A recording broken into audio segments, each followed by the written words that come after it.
Welcome back to another episode of Infidelity Tales Lab. We're thankful for your continued viewership.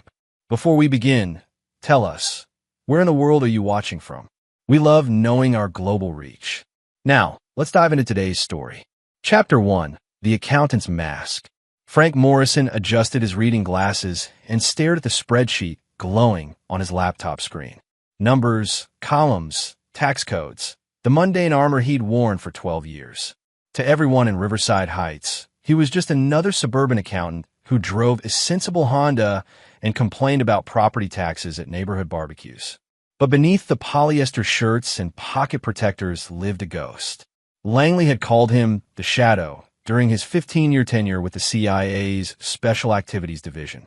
He'd infiltrated terrorist cells in Kandahar, eliminated targets in Belgrade, and vanished into crowds like smoke. Then came a mission in Tehran that went sideways. 3 good agents dead because of faulty intelligence. Frank had extracted himself and disappeared into civilian life, carrying scars no one could see. He'd met Diana Kellerman at a coffee shop near George Washington University, where she was finishing her psychology degree. Beautiful, ambitious, with eyes that seemed to hold secrets. She claimed her parents died in a car crash when she was 20, leaving her alone in the world. Frank, tired of shadows and death, saw salvation in her vulnerability. Their wedding was small. Diana insisted on keeping it quiet.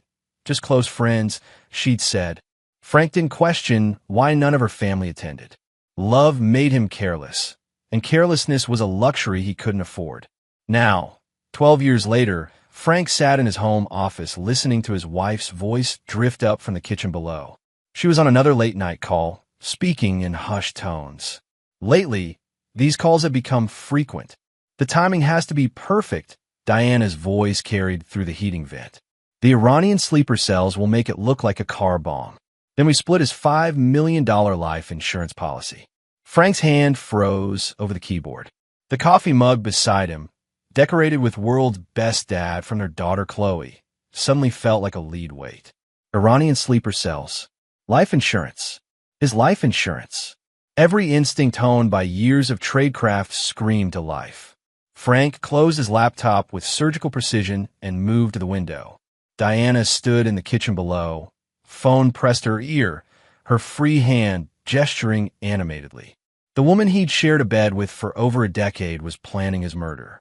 He thought of 15-year-old Chloe, probably texting friends in her room, unaware her mother was orchestrating patricide. Or was she? In Frank's world, family meant nothing when survival was at stake. Trust was a commodity he could no longer afford. Diana hung up, and Frank watched her reflection in the kitchen window.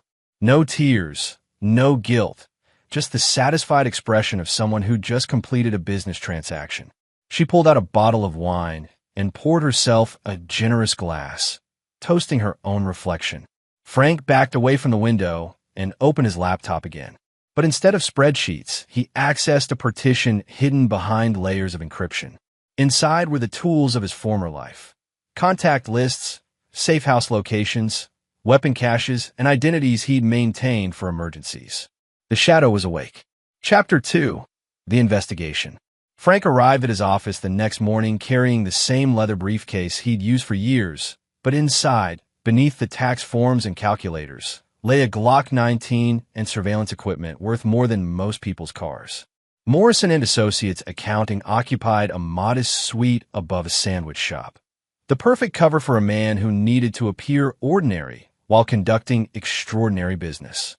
His secretary, Mrs. Patterson, greeted him with her usual efficiency. Your 9 a.m. appointment called to reschedule, and your wife phoned about dinner plans. What did she say exactly? Frank asked, hanging his coat with practiced calm. Something about trying that new Persian restaurant downtown. Said she had a surprise for you. Persian. The pieces were falling into place with chilling clarity. Once alone, Frank activated the white noise generator he'd disguised as a radio and began his investigation.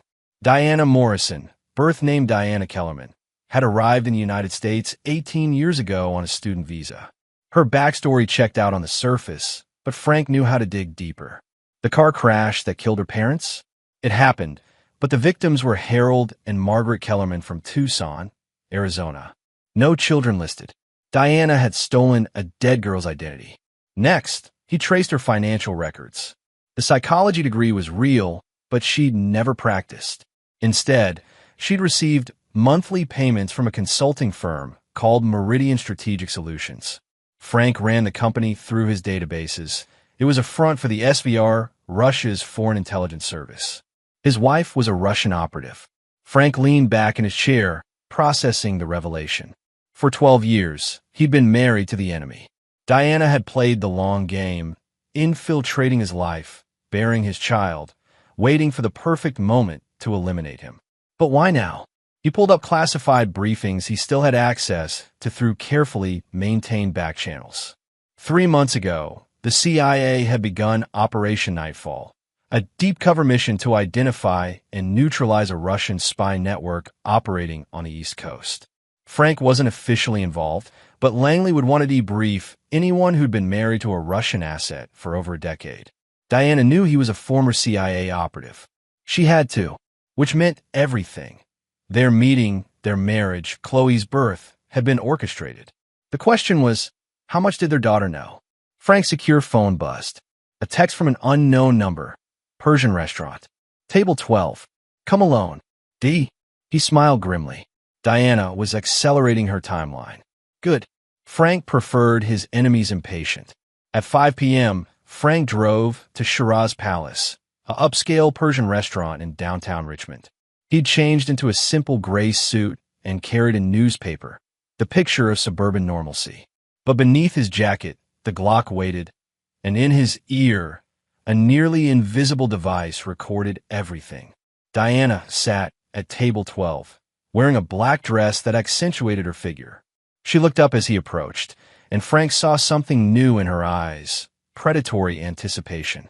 You look tense, honey, she said, gesturing for him to sit. Hard day with the numbers. The usual. Frank studied the menu, noting the restaurant's layout, exits, and potential threats. This is nice. What's the occasion? Can't a wife surprise her husband?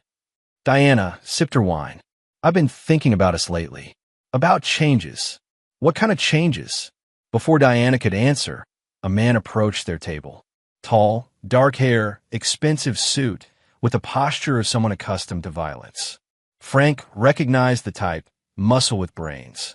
Diana, darling. The man bent to kiss her cheek, his hand lingering on her shoulder. You must be Frank. I'm Tony Vasquez, Diana's business partner. Frank stood, offering his hand. Tony's grip was firm, testing. Business partner? Diana never mentioned. International consulting, Diana interrupted smoothly. Tony helps with overseas clients. Tony sat without invitation, signaling the waiter. Frank, Diana's told me so much about you. The quiet accountant who keeps everyone's secrets safe. The emphasis on secrets wasn't lost on Frank. This was a probing session, testing how much he knew, how much he suspected. Tony wasn't just muscle. He was Diana's handler. As the evening progressed, Frank played his role perfectly. The boring suburban husband, slightly uncomfortable with his wife's worldly colleague, asking harmless questions about their business. But he was cataloging everything. Tony's watch Omega Seamaster, favored by intelligence operatives, the slight bulge under his left armpit shoulder holster, the way he scanned the room every few minutes, operational awareness. When they parted ways, Diana kissed Frank's cheek and whispered, See you at home, darling. We need to talk. Frank drove home through surface streets, checking for surveillance. Clean, but as he pulled into his driveway, he noticed Chloe's bedroom light was off. His daughter never went to bed before midnight on weekends. Inside, Diana waited in the living room with 2 glasses of wine.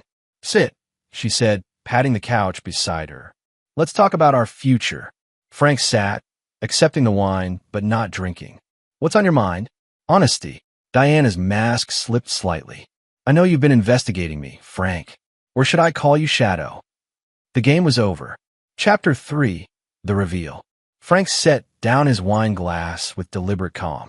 I'm not sure what you mean. Diana laughed, a sound devoid of warmth.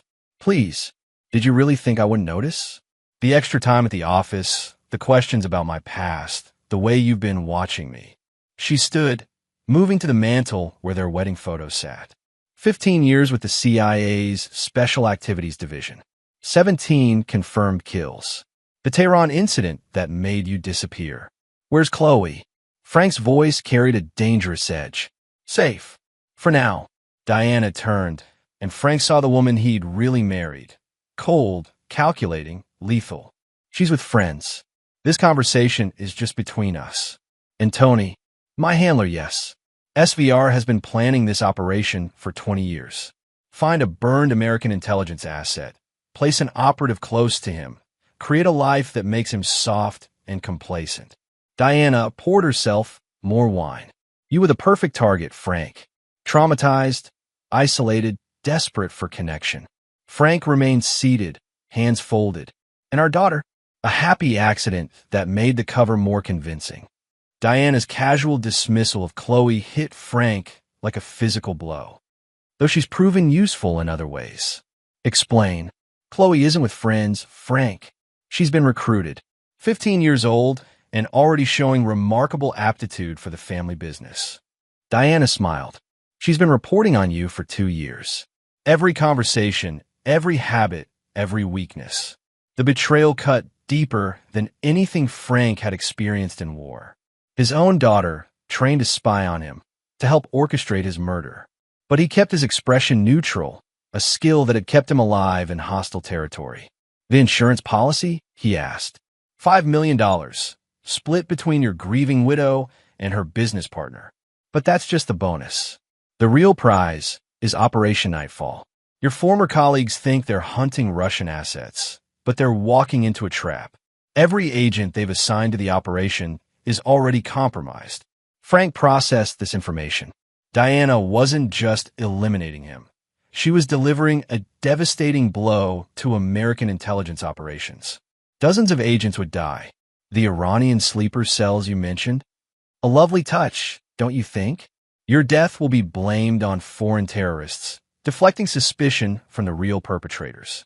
Tony has contacts in several Middle Eastern organizations who owe favors. Diana moved closer, settling onto the coffee table directly in front of Frank. But here's what's really beautiful about this operation. You're going to help us. I don't think so. Oh, but you are. Diana produced a tablet, swiping to a video feed. Chloe sat in what appeared to be a basement, zip-tied to a chair. 2 armed men flanked her. 1 phone call, and your daughter dies. Badly. Tony has very specific tastes when it comes to interrogation. Frank felt the familiar coldness settle over him. The same emotional shutdown that had made him effective in the field. Personal feelings were a luxury he couldn't afford. Not when lives were at stake. What do you want? Tomorrow night, you're going to meet with Gregory Mitchell from the agency. He'll want to debrief you about your marriage to a Russian operative. You're going to give him a list of names, every deep cover asset you can remember from your time with the company. He'll trust you because you're the victim, the betrayed husband seeking redemption. Frank nodded slowly. And then you'll drive to the safe house where Mitchell's team is coordinating Operation Nightfall. You'll deliver this. Diana produced a briefcase from behind the couch. Inside is a device that will upload a virus to their secure network. It will feed us real-time intelligence on every anti-Russian operation the CIA is running. After that, you die in a tragic car bombing orchestrated by Iranian terrorists. I collect the insurance money and disappear with Tony. Chloe, well, that depends on how cooperative you are. Frank stood, moving to the window. Outside, their suburban street looked peaceful. Porch lights glowing, newspapers waiting on doorsteps, the American dream on display. But underneath, predators hunted. I need to think about this, he said. You have until tomorrow morning. If you try to run, if you contact anyone from your old life, if you do anything except exactly what I've told you, Chloe dies. Understood. Frank turned from the window. Understood. Diana kissed his cheek. The same gesture she'd made thousands of times during their marriage. Good boy. I'm going out for a while. Use the time to make peace with your choices. After she left, Frank sat in the darkness of his living room, thinking. Diana had made one crucial mistake in her revelation. She'd underestimated who she was dealing with. The shadow hadn't died in Tehran. He'd simply been sleeping. Now he was awake, and everyone who'd betrayed him would pay.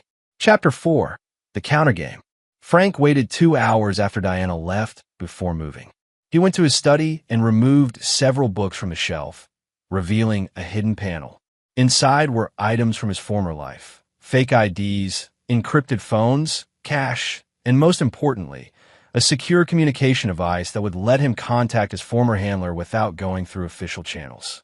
But first, he needed to locate Chloe.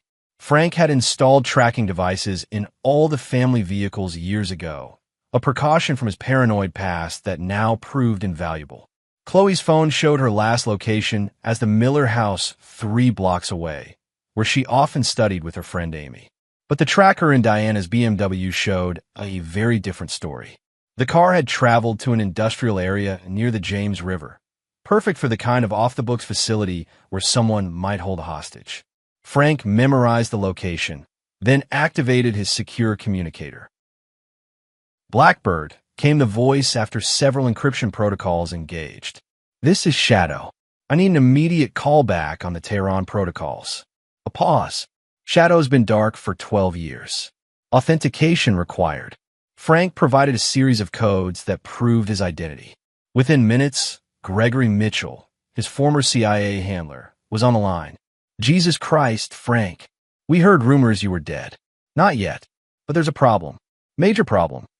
Frank quickly outlined Diana's true identity, the planned assassination, and the trap being set for Operation Nightfall. Son of a bitch, Mitchell breathed. We'll have an extraction team to you in. Negative. They have my daughter. I need this handled quietly, and I need resources. What kind of resources? The kind that don't officially exist. Mitchell was quiet for a long moment. There's a storage unit in Mechanicsville. Unit 247. Everything you need is there. But Frank, if this goes sideways, the agency will disavow any involvement. Understood. One more thing. I need you to feed specific information to your Operation Nightfall team. Make them think they're being compromised through a different vector.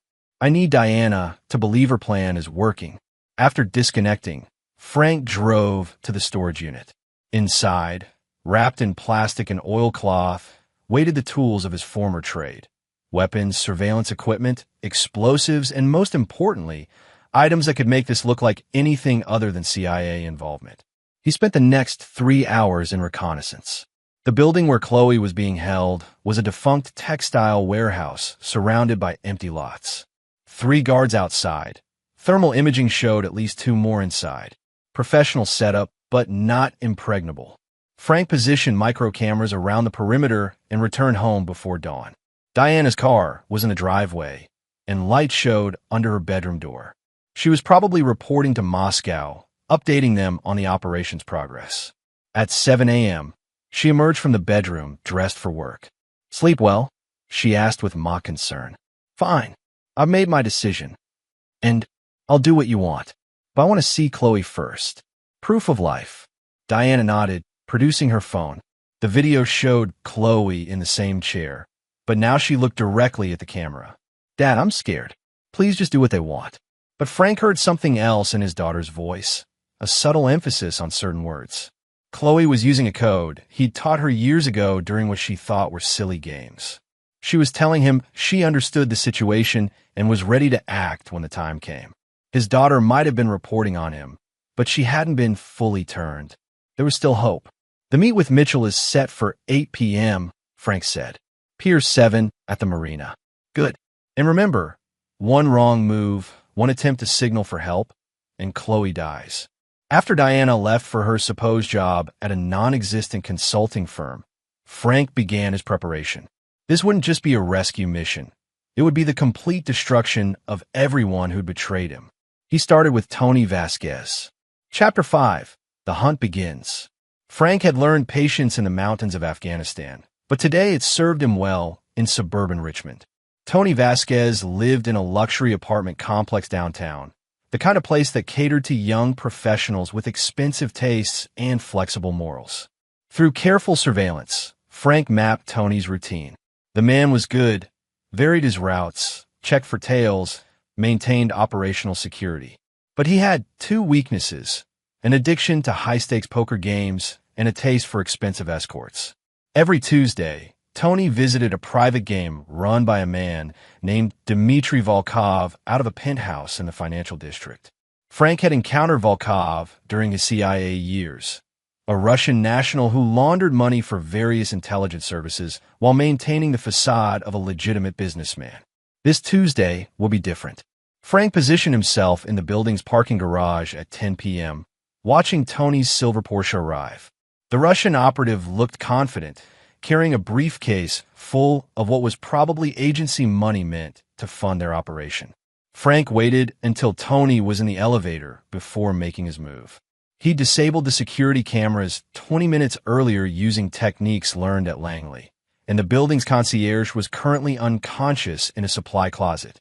The poker game was on the 15th floor.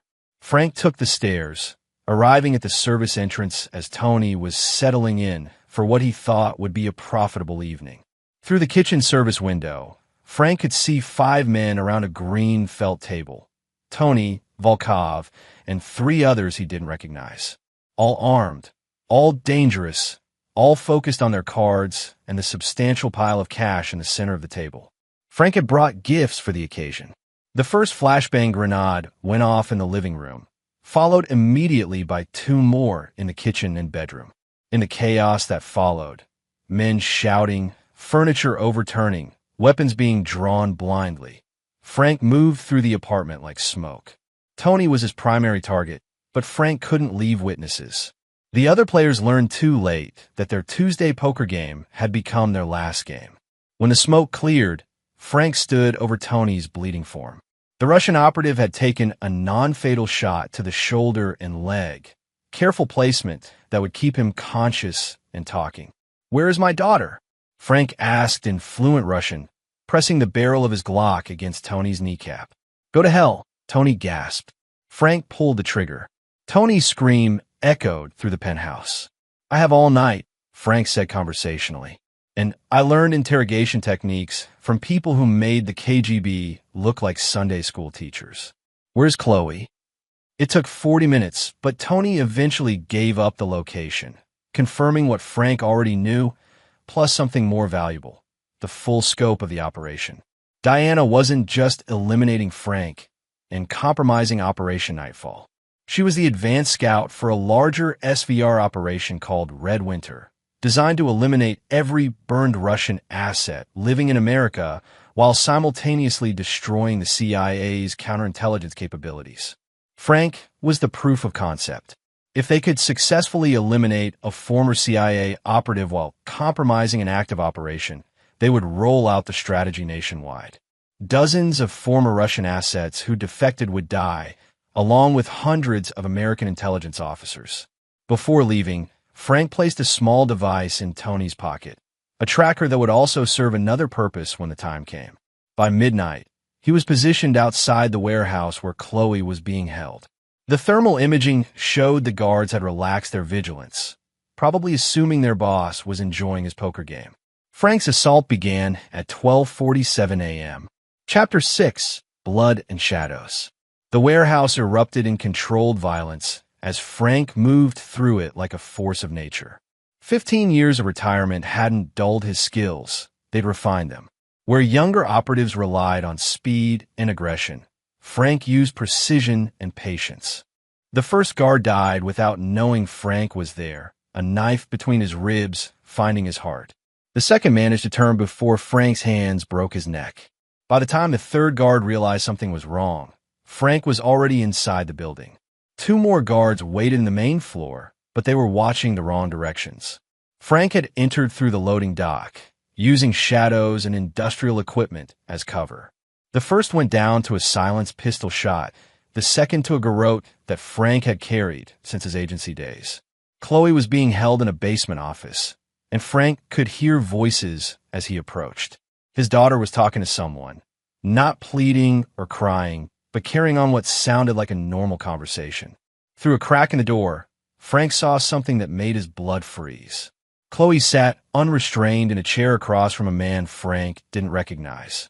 But what stopped him was the tone of their conversation. Familiar, comfortable, like old friends catching up. Thinks he's so smart, Chloe was saying. But he's been predictable his whole life. Mom figured out his patterns years ago. The man chuckled. And you're sure he'll come for you? Of course. He's sentimental about family. It's his biggest weakness. Frank felt something cold settle in his chest. His daughter, his 15-year-old daughter, was discussing his weaknesses with his enemies. Not under duress, not to save her own life, but as a willing participant. When this is over, the man continued, you'll come with us to Moscow. Complete your training. Your mother says you have natural talent. I can't wait. This suburban life has been so boring. Frank had heard enough. He kicked in the door and put 2 bullets in the man's chest before he could draw his weapon. Chloe didn't scream or show surprise. She just sat there, watching her father with eyes that looked suddenly much older than 15. Hello, Dad, she said calmly. Hello, Chloe. Frank kept his gun trained on her. How long? Since I was 12. That's when Mom told me the truth about what we were doing here. Chloe stood slowly, hands visible. I've been learning Russian tradecraft surveillance techniques. I'm actually quite good at it. They're reporting on me, every detail, your habits, your reactions, your emotional triggers. You're very predictable, Dad. Mom always said that would be your downfall. Frank studied his daughter's face, looking for some sign of the little girl who used to fall asleep in his lap during movie nights.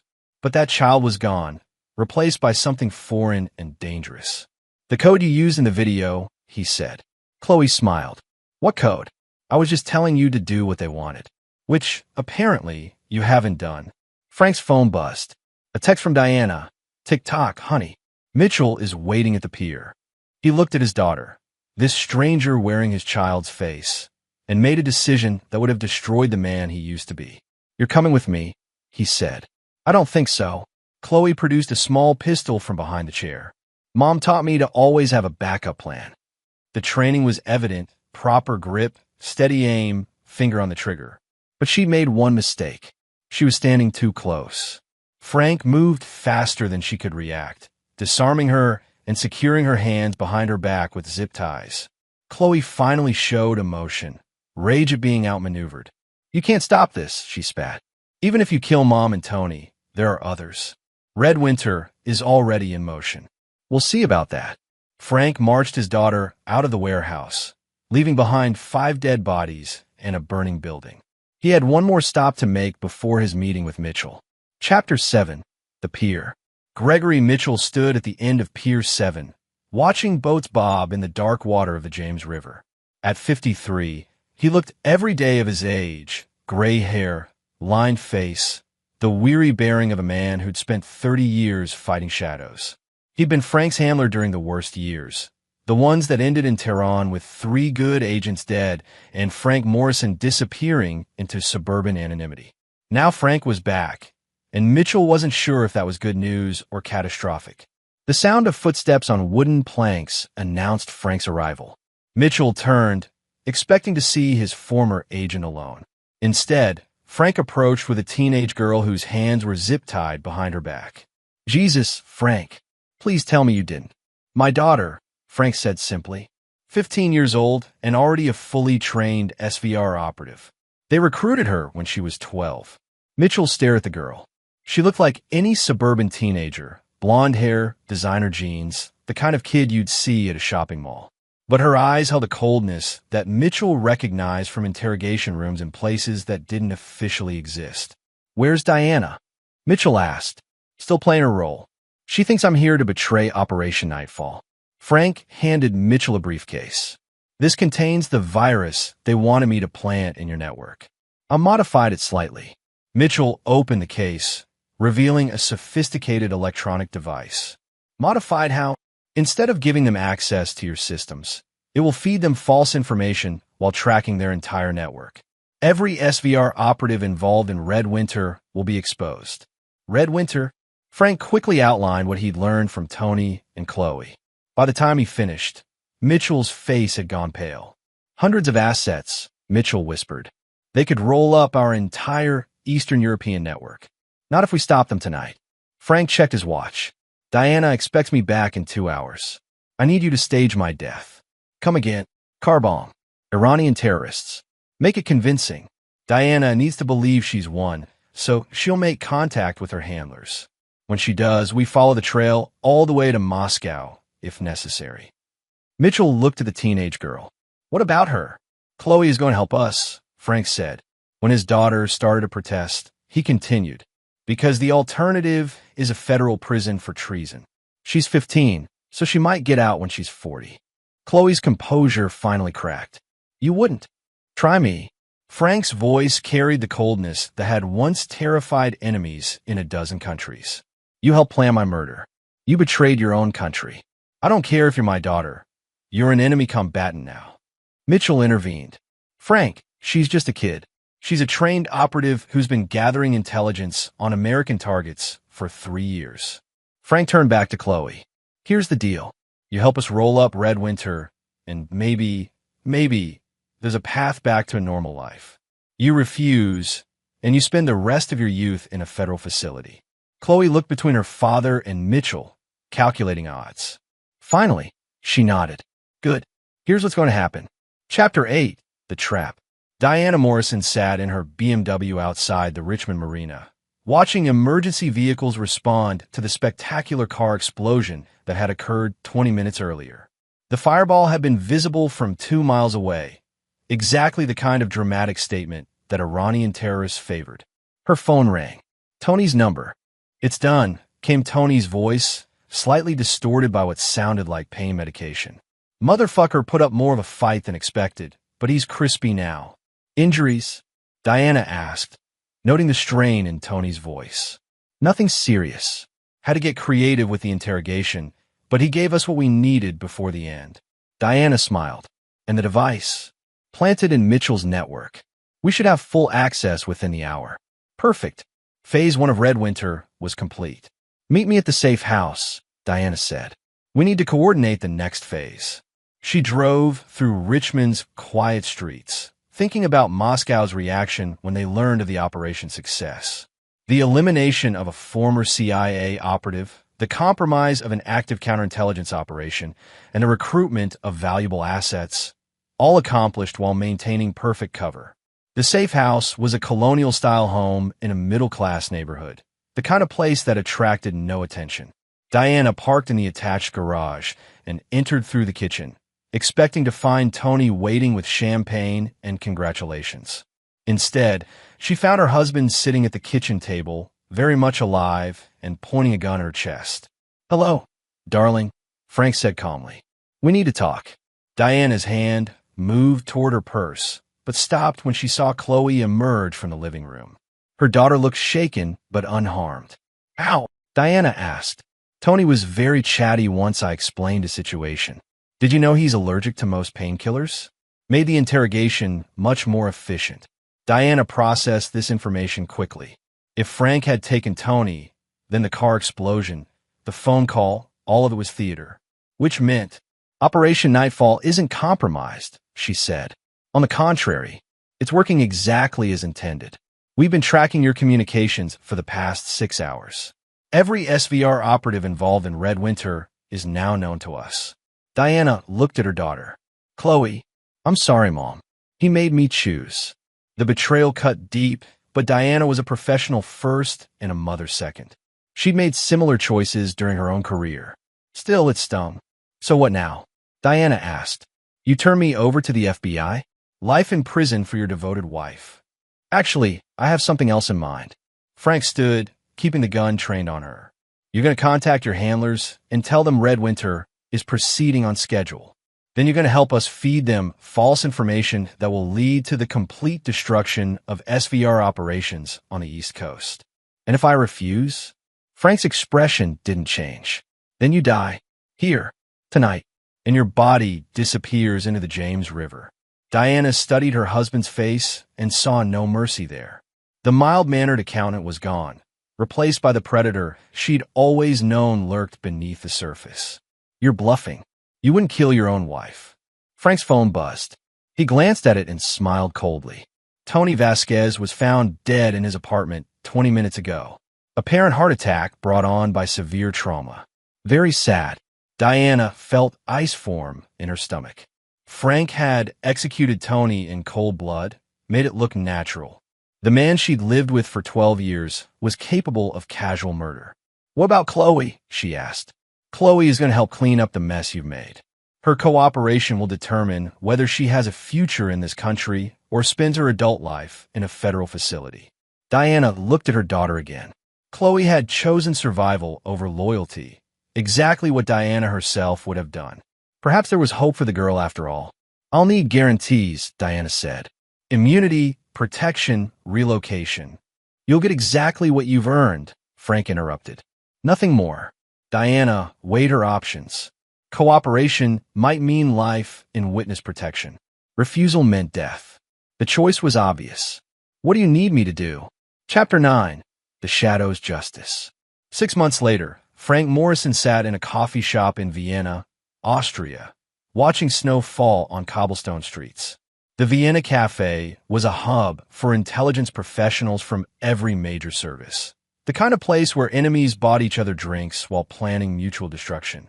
Operation Red Winter had been a complete success from the SVR's perspective, right up until the moment it wasn't. Diana had played her role perfectly, feeding Moscow intelligence that led them to expand the operation prematurely. 17 SVR operatives had been arrested across 6 states. 3 safe houses had been compromised. Most importantly, the Russians had revealed their entire network of burned American assets, former CIA, NSA, and military personnel who'd been living quiet lives until Moscow decided they were too dangerous to leave alive. All of them were now under federal protection. All of them owed their lives to Frank's betrayal of his own family. Gregory Mitchell approached Frank's table, carrying 2 cups of coffee and the weight of a successful but morally complex operation. "She's asking to see you again," Mitchell said, settling into the opposite chair. "And my answer remains the same." Diana Morrison was currently in federal custody, awaiting trial for espionage. Her cooperation had been valuable, but Frank had no interest in seeing her again. The woman he'd married had never existed. She'd been a carefully constructed fiction designed to exploit his loneliness and trauma. "What about Chloe?" Frank sipped his coffee, thinking about his daughter.